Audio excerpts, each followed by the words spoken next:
5 seconds to go.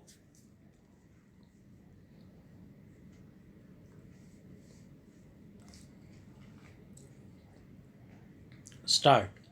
The main ground of challenge in the writ petition is that without determination of the actual market value of the land, the collector has proceeded merely on the basis of circle rate prevalent for residential plots and determined the deficiency in the stamp duty.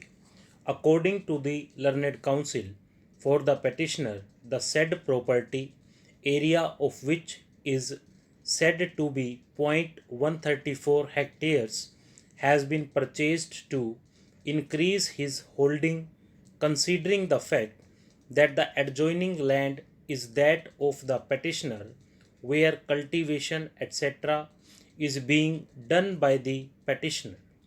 It is also admitted that the said plot is a gadda, that is, a ditch, and therefore cannot be used for agricultural purpose in its present state.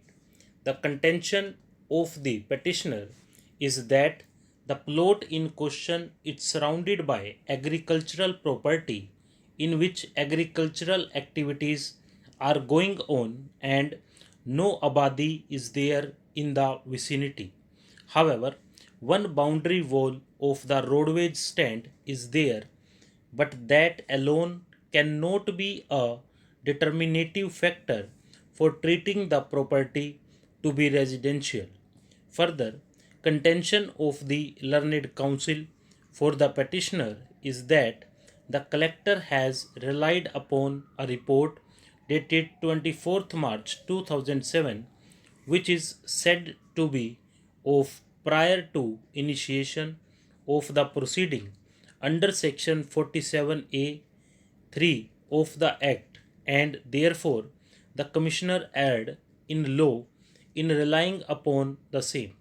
Further contention is that subsequent sport inspection report submitted by the sub registrar dated 24th January 2008 clearly mentions that the property is agricultural, and therefore the order of the collector treating the property to be residential cannot be sustained, as the same has been held to be so without any basis.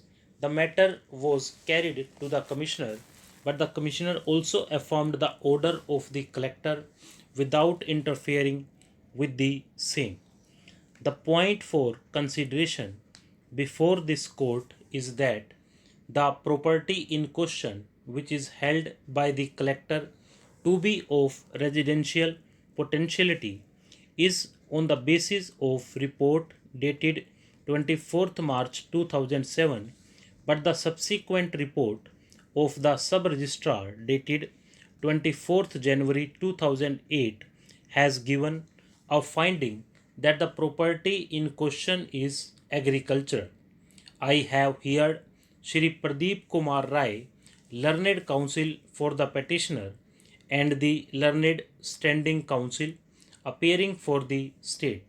In my view, the provisions of section 47A 3 of the Act clearly mandates that either suo motu or upon some report of any other authority, proceeding can be initiated, and the collector, after issuing notice to the petitioner, can proceed to determine the market value of the property in question for determination of deficiency in the leviable stamp duty.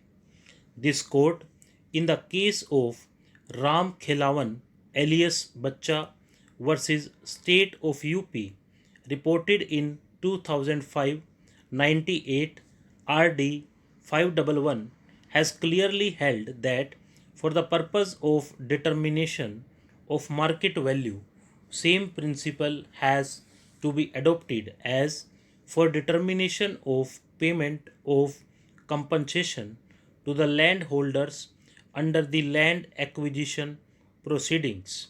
It is wholly irrelevant whether the said property has been recorded as agricultural in the revenue records or not. The writ petitioners before us as appellants have been selected in the written and oral examinations under the dying in harness category, but they failed in the test of physical fitness. According to them, due to shortage of time, that is 10 days between the other examinations and the physical fitness test, they were not prepared for such physical fitness test. Therefore, they are entitled for the second opportunity if the relevant rules, government orders, and the order of the division bench dated 20th December 2006, passed in special appeal number 1602 of 2006, are taken together. Learned single judge, in his order dated 16th February 2010, has held that no right can be vested with the candidates to become successful in the examinations under the category of dying in harness, along with others who get appointment with the confirmation of a status and reservation of the post. Time always vitiates the need of compassionate appointment, and in the present case, no financial hardship is supposed to be faced by the family, and at least the same can be reflected when they are also fighting for cause for the last 4 years. Mr. C.B. Yadav, learned senior counsel, appearing for the appellants, has contended before us that the appellants before this court cannot be discriminated with others who have already been given an opportunity. Moreover, we have to go by the import of the order of the division bench in Pankaj Kumar Vishnoi Supra with reference to the rule, if any, when the reason has been shown therein with regard to the dependent of the deceased employee that after a period of 4 years, whether he became unfit or more fit, it necessitates for consideration. We further find from the order of the learned single judge in Srimati Neelam Verma Supra as referred that in the said case the selection under the dying in harness category was proceeded on the basis of an application of the petitioner therein dated 24th May 2001, wherein she failed, and thereafter on the basis of her letter dated 3rd July 2009, she sought another opportunity which was declined by the authority concerned. In this background, the order was passed therein.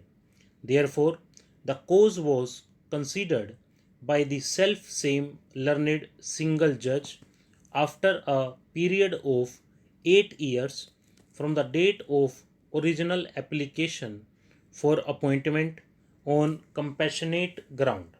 Hence, without apprising all these facts, we cannot hold and say whether at this belated stage such order can be passed on account of compassionate appointment or not. Before going into such controversy, we should say that giving or not giving the compassionate appointment in the cases not backed by any rule is different from the cases which are backed by any rule. The question of breadwinning of the dependent will be considered at the threshold. But when the ball has been rolled by, allowing the appellants to sit for the written and oral examinations, and they have become successful, we cannot put the clock backwards without affording any equitable justice. Stop.